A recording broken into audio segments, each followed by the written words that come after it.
로마서의 주제를 한마디로 요약하라고 한다면 1장 1절에 나오는 하나님의 복음이라고 할 수 있습니다.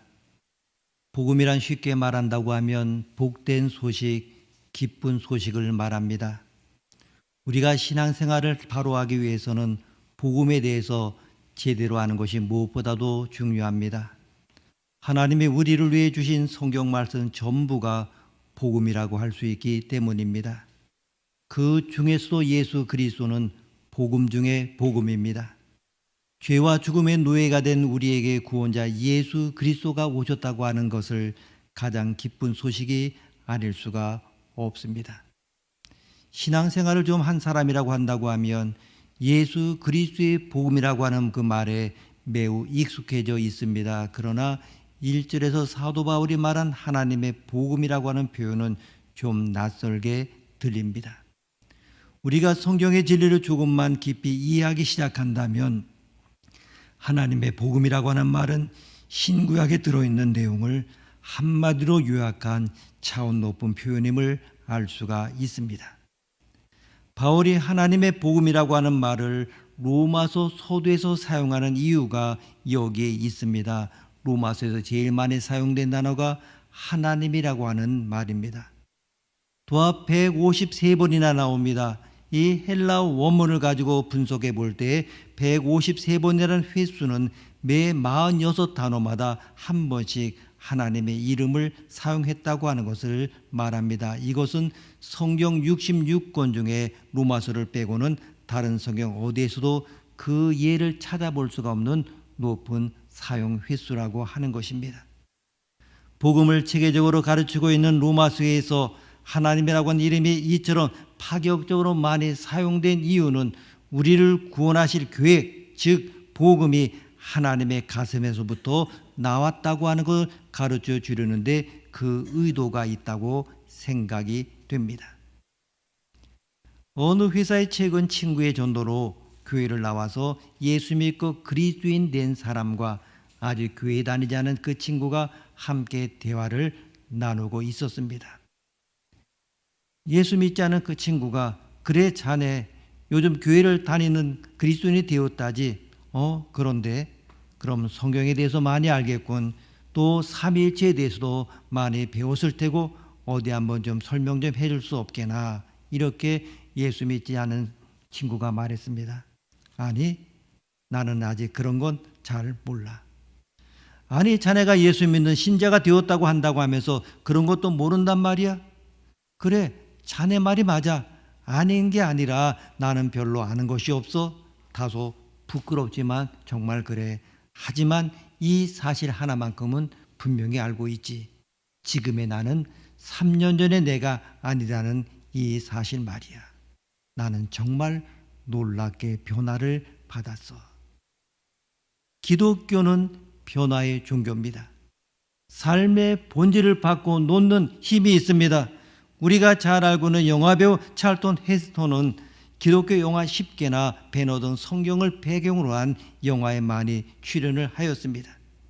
그가 처음으로 10개라고 하는 영화를 촬영하고 난 다음에 이제 기자가 물었습니다.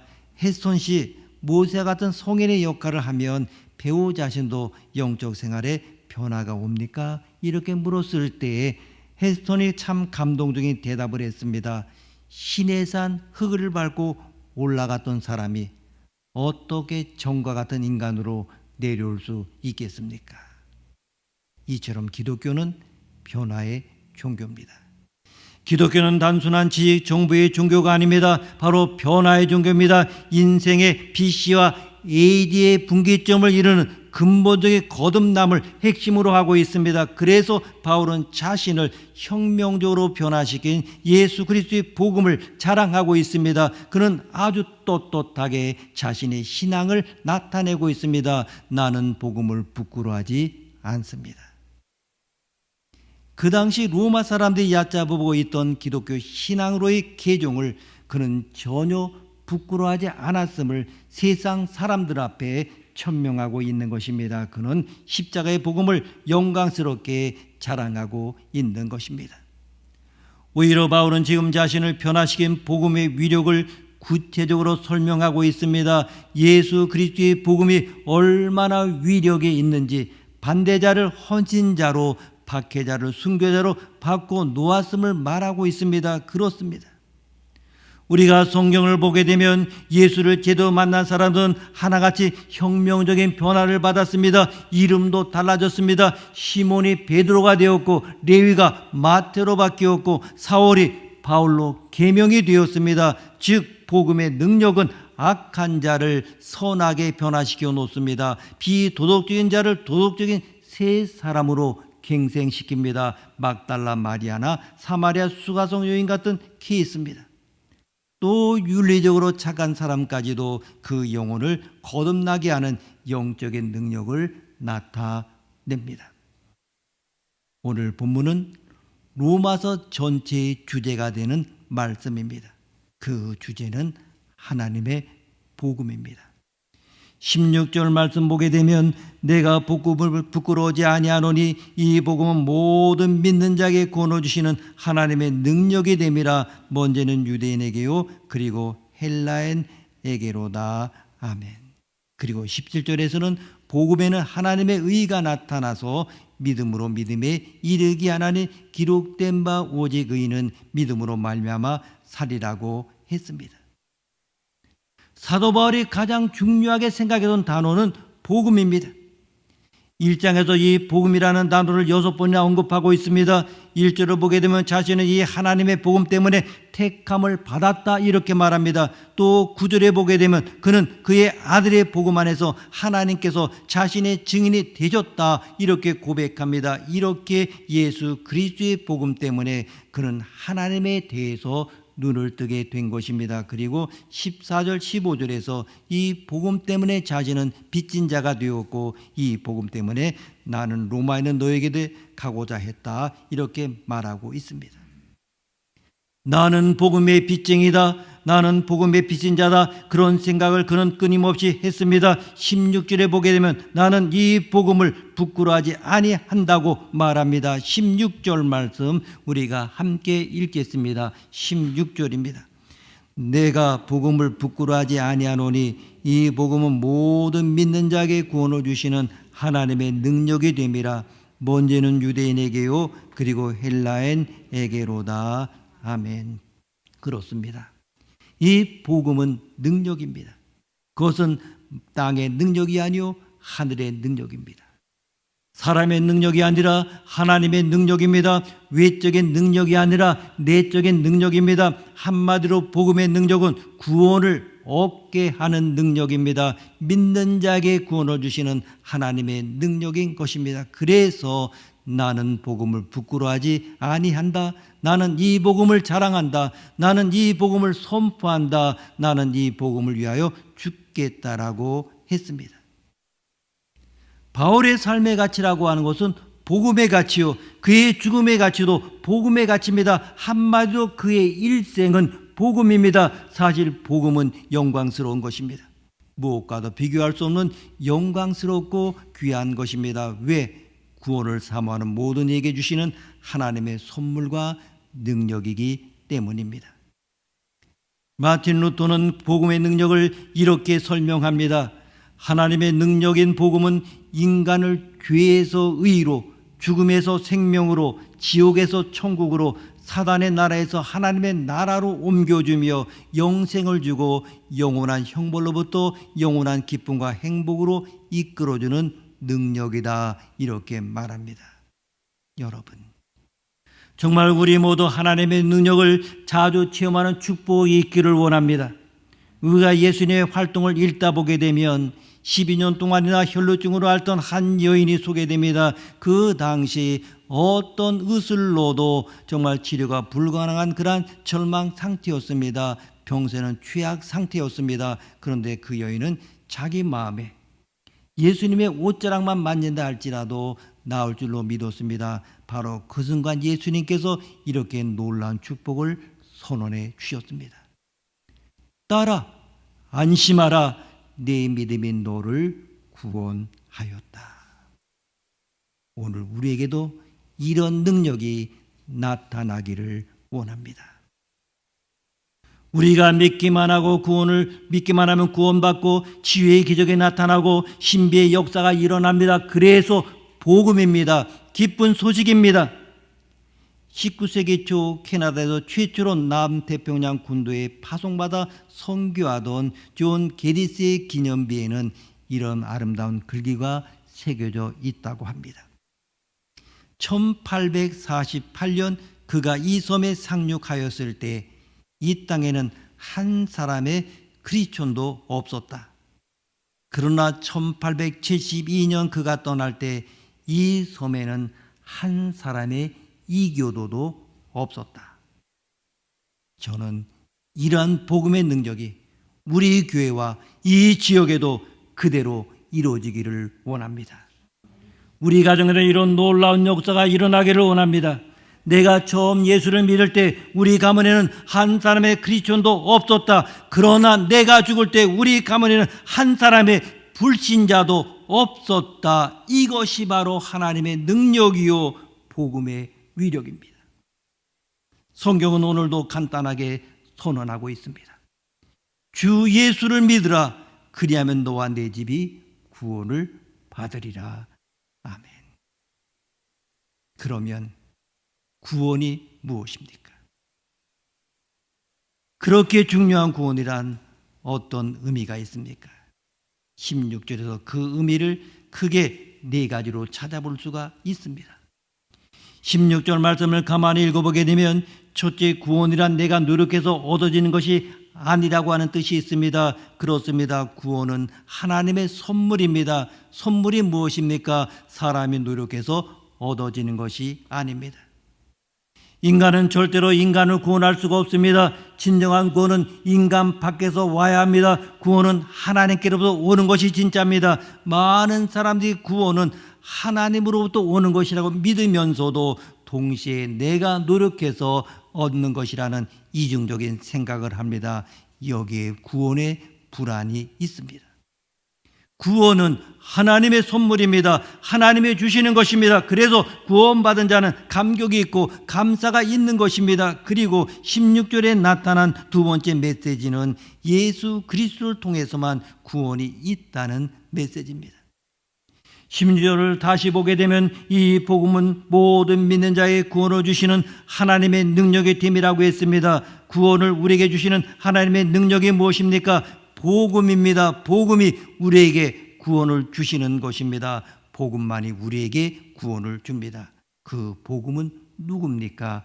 예수 그리스도이십니다.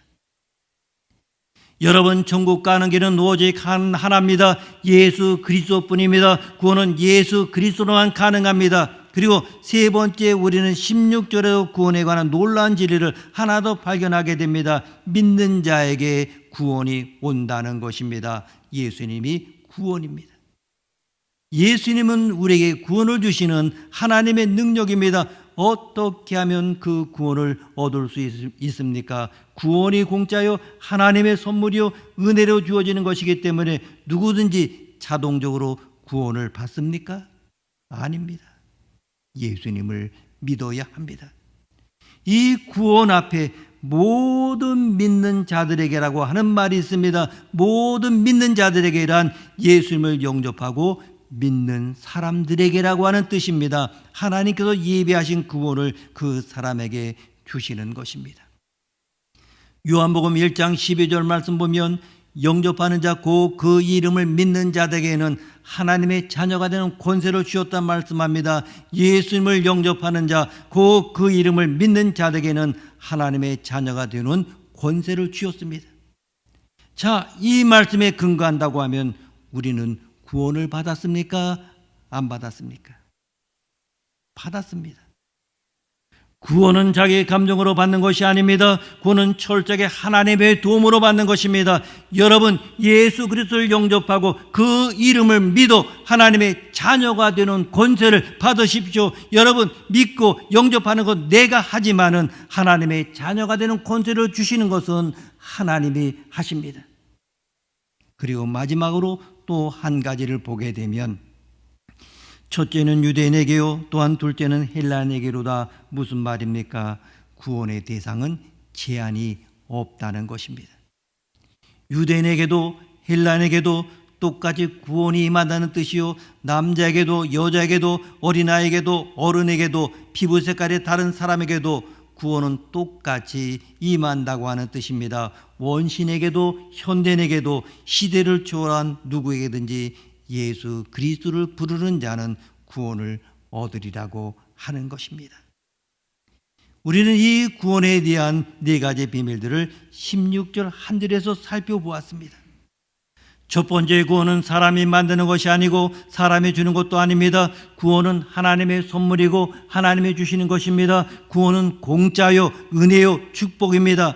두 번째 그 구원은 예수 그리스도로 말미암아 오는 것입니다. 그리스도 외에는 구원이 없습니다.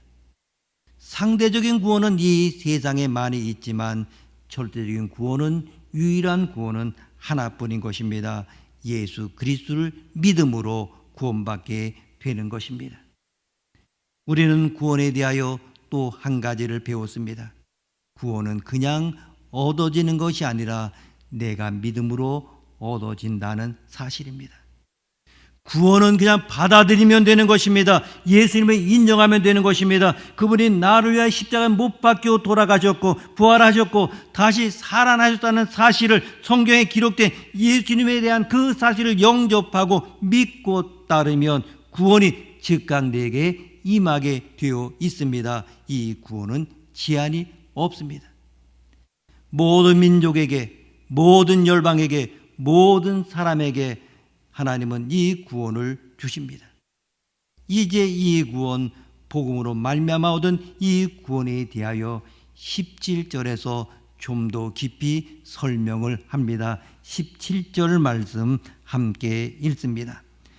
복음에는 하나님의 의가 나타나서 믿음으로 믿음에 이르게 하나니 기록된 바 오직 의인은 믿음으로 말미암아 살리라 함과 같으니라. 아멘. 그러면 우리를 이렇게 구원하신 하나님의 복음이란 무엇입니까? 복음이 무엇이길래 하나님의 능력이요 하나님의 지혜입니까? 그 복음이 어떻게 우리로 하여금 하나님의 자녀가 되게 하고 구원을 얻게 하는 것입니까? 거기에 대해서 17절에서 이렇게 한마디로 설명합니다. 이 복음에는 하나님의 의가 있다고 설명합니다. 다른 말로 하면 복음에 하나님의 의가 나타났다는 것입니다. 복음이 있는 곳에는 하나님의 의로움이 있다는 것입니다. 그러면 하나님의 의가 복음 안에 있다는 뜻은 무엇입니까? 그것은 사람을 의롭게 하는 하나님의 의가 거기에 있다고 하는 것입니다. 단순히 하나님의 공의가 있다는 말보다는 사람을 하나님의 의의 기준까지 오게 하는 능력이 그 복음 안에 있다는 것입니다. 복음 안에 이 의롭게 하는 능력, 의롭게 하시는 하나님이 있는 것입니다. 그래서 누구든지 예수 그리스도를 믿으면 죄인이 의인이 되고 구원받게 됩니다. 하나님의 의는 예수 그리스도의 십자가의 보혈과 부활을 통하여 나타납니다. 죄인이 의롭게 되며 하나님의 자녀가 되게 하는 그 놀라운 복음의 능력이 그 하나님의 의 안에 감춰져 있습니다. 그 다음 말이 참으로 재미있습니다. 복음에는 하나님의 의가 나타나서 믿음으로 믿음에 이르게 한다라고 하는 것입니다. 여기에서 영어 전치사 두 가지를 씁니다. from과 to입니다. 이 from은 믿음의 출처를 말하고 to는 믿음의 방향을 말합니다. 복음 안에서 구원의 능력이 있고 그 구원은 하나님의 의에 이르게 됩니다. 이 모든 것은 모두가 믿음으로 되는 것입니다. 결과적으로 이 복음 안에는 하나님의 의가 나타난 것입니다. 믿음으로 믿음에 이르게 하는 것입니다. 그 다음에 사도 바울은 하박국 선지자가 말한 유명한 말씀을 인용합니다. 하박국 2장 4절의 말씀입니다. 오직 의인은 믿음으로 말미암아 사느니라. 아멘. 여러분, 이 말씀이 종교개혁을 일으킨 것입니다. 모든 가짜 종교를 때려부신 것입니다. 잘못된 신앙, 전통적인 신앙, 형식적인 신앙을 이 말씀 한마디가 해모가 되어서 산산조각 나게 했습니다. 무섭고 어두운 중세를 이 말씀으로 탈출하기 시작했습니다. 이 말씀이 여러분의 신앙을 새롭게 만들 것입니다. 이것이 참 믿음이요, 참 신앙이요, 참 구원입니다. 기독교의 핵심 진리 여기 있습니다. 그러나 오늘 교회의 현실은 믿음으로 구원받는다고 하는 그 핵심적인 기독교 진리를 다 분산시켜 놓았습니다. 예수를 믿으면 만사 형통한다, 건강해진다, 복받는다 등입니다. 물론 그것들 맞는 말입니다. 예수 믿으면 건강하고 축복받습니다. 만사 형통합니다. 그러나 그것은 중심 진리가 아닙니다. 중심 진리는 무엇입니까? 우리는 믿음으로 산다는 것입니다. 의인은 오직 믿음으로 살고 믿음으로 믿음에 이른다는 것입니다. 이 복음을 믿는 믿음, 복음 안에 있는 하나님의 의를 이루는 믿음이 기독교의 진정한 믿음입니다. 여러분, 기독교의 복음은 우리로 하여금 점점 더 믿음으로 살도록 신앙을 발전시켜 줍니다. 기초적인 믿음에서 성숙한 믿음으로, 이론적인 믿음에서 실제적인 믿음으로, 동의하는 믿음에서 체험하는 믿음으로 발전시켜 줍니다. 소위 머리에서 가슴 신앙으로, 그리고 소극적인 믿음에서 적극적인 믿음으로, 수동적인 믿음에서 능동적인 믿음으로 전환시켜 줍니다. 더 나아가서 나는 죄인이라고 하는 고백적인 신앙에서 이제는 나는 예수 그리스도를 힘입어 의인으로 헌신하는 삶을 살게 합니다. 그래서 이제는 작은 자에서 큰 자로, 평범에서 비범으로, 좋은 신자에서 큰 신자로 도약할 수 있는 믿음의 진보를 가져다 주는 것입니다. 한마디로 우리가 믿음으로 구원받았듯이 우리가 믿음으로 더 큰 사람이 되는 것입니다. 그 대표적인 케이스가 구약시대의 아브라함입니다. 그는 믿음으로 의롭다함을 얻었고 믿음으로 기적을 체험하는 큰 신자가 되었습니다. 여러분, 우리 모두가 믿음으로 강자가 되고 믿음으로 큰 사람이 될 수 있기를 바랍니다. 약한 믿음에서 강한 믿음으로, 작은 믿음에서 큰 믿음으로, 소위 불가능을 가능케 하는 믿음으로 도약할 수 있기를 바랍니다. 이것이 곧 복음의 위력을 체험하는 살아있는 믿음입니다. 믿음은 문제에 초점을 맞추지 않고 가능성에 초점을 맞춥니다. 믿음은 사람에게 고정하지 않고 하나님께 고정하는 것입니다. 우리가 우리를 돌이켜보면 우리 주위에 또한 교회 안에 많은 육신의 연약함 때문에 기도하시는 분들이 있습니다. 그러하기 때문에 이 말씀을 드립니다. 인도 선교사였던 스테리 존스 목사는 긍정적인 믿음을 가진 사람으로 유명합니다. 그는 모든 일 긍정적으로 생각하고 열정적으로 살았습니다. 그러던 중에 89살이 되던 해에 중풍으로 쓰러지고 말았습니다. 존스 목사님은 수개월 동안 자리에서 일어나지 못하고 말조차 할 수가 없었습니다. 그런데 이 존스 목사님은 병원에서 간호사들에게 한 가지 부탁을 하였습니다. 아침이든 낮이든 자신을 볼 때마다 나사렛 예수의 이름으로 일어나 걸어라고 말해달라는 것이었습니다. 그 자신은 신경마비로 인해서 말을 제대로 할 수 없었기에 그 말을 간호사가 하도록 부탁하였던 것입니다. 간호사들은 목사님을 보면 언제나 나사렛 예수 이름으로 명하노니 일어나 걸어라 명령했고, 그러면 그는 어눌한 입술로 아멘으로 대답을 했습니다. 그러자 그는 6개월 만에 치명적인 중풍에서 완전히 치유받는 놀란 기적이 일어났습니다. 오늘 우리에게도 이런 믿음의 기적이 일어나기를 예수의 이름으로 축원합니다. 스텔리 존스의 전기를 쓴 넬 마니 목사는, 존스 박사는 하나님이 피 흘리도 종지부를 찍을 때까지는 결코 자기가 콤마 중간 종지부를 찍지 않았던 믿음의 사람이었다, 이렇게 소개합니다. 여러분, 정말 여러분이 어떤 사면초가의 절대절명의 위기상에 놓여있다 할지라도 오직 믿음으로 복음의 위력을 체험하는 기적이 일어나기를 원합니다. 존스 박사처럼 하나님이 피어리들을 찍을 때까지 나는 결코 콤마를 찍지 않으리라고 하는 믿음의 위력으로 승리할 수 있기를 바랍니다. 그리스도인은 무엇으로 삽니까? 믿음으로 사는 사람입니다. 위대한 믿음, 곧 그것이 신앙입니다. 복음이 한 가정에 떨어지면 한 가정을 살립니다.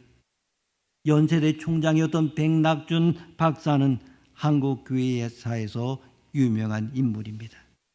그 아버지는 점쟁이였습니다. 길거리에 앉아서 지나가는 사람들의 관상을 봐주고 돈을 벌었습니다. 어느 날 길을 지나가던 어느 교회 집사가 백낙준 아버지를 보고 한마디 했습니다.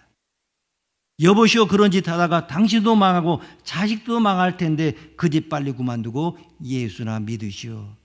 그때 그는 눈을 흘기면서 너나 잘 믿어라, 재수없게 왜 떠들고 가, 이렇게 말했습니다. 그런데 그날 밤 잠을 자려고 누웠는데 집사님이 한마디 던진 말이 계속해서 귀에서 맴돕니다. 그런 짓 하다가 당신도 망하고 자식들도 망해. 잠을 자도 그 소리가 들립니다. 드디어 그는 모든 것 다 청산하고 예수를 믿었는데 그 아들이 연세대 총장이 되었습니다. 지나가는 말 한마디로 그렇게 위대한 인물을 낳았습니다. 한국 교회사에서 위대한 인물들이 다 예수를 믿은 사람들입니다. 오늘 교회는 타락해 가고 있습니다. 흔들리고 있습니다. 이 말씀에서 떠났기 때문입니다. 이상한 이야기를 많이 합니다. 핵심적이지 않은 것을 핵심적인 것처럼 이야기합니다. 물론 사람들이 모일 수 있습니다. 사람들이 귀를 기울일 수 있습니다. 그러나 그것은 복음의 핵심이 아닙니다. 여러분, 복음의 핵심이 무엇입니까? 복음에는 하나님의 의가 나타나는 것입니다. 믿음으로 의인은 사는 것입니다. 오늘 저는 여러분들이 복음의 핵심 안에 거하게 되기를 바랍니다. 복음 안에서 사십시오. 참된 믿음으로 의인은 존재하는 것이고 위대한 믿음이 모든 것을 가능하게 합니다. 하나님의 복음은 어떤 자에게 들어가서 능력이 나타날지 모릅니다. 어떤 교수에게, 어떤 지성인에게, 어떤 사람에게 들어갈지 모릅니다. 총알이 날아가듯 폭탄이 터지듯 입을 열고 복음을 내놓을 때 심령에 떨어지면 심령의 죄악이 무너질 것이고, 가정에 떨어지면 가정이 변화될 것이고, 마을에 떨어지면 마을 전체가 복음화될 것이고, 이 복음이 들어가는 곳마다 놀라운 복음의 능력으로 로마를 변화시켰던 바울의 위대한 사건이 우리를 통하여 일어날 줄로 믿습니다. 기도하시겠습니다. 하나님 아버지, 우리에게 믿음을 새롭게 하여 주옵소서. 정말 믿음의 사람이 되기를 원합니다. 의인은 믿음으로 산다고 말씀하셨습니다. 예수 그리스도를 믿음으로 하나님께 나아가는 이 축복을 우리 모두가 누리며 선포하게 하여 주옵소서. 주님 복음의 능력으로 구원을 이루어 주시고 그 믿음의 위력을, 기적적인 은총을 체험시켜 주시옵소서. 존귀하신 예수님의 이름으로 기도드립니다. 아멘.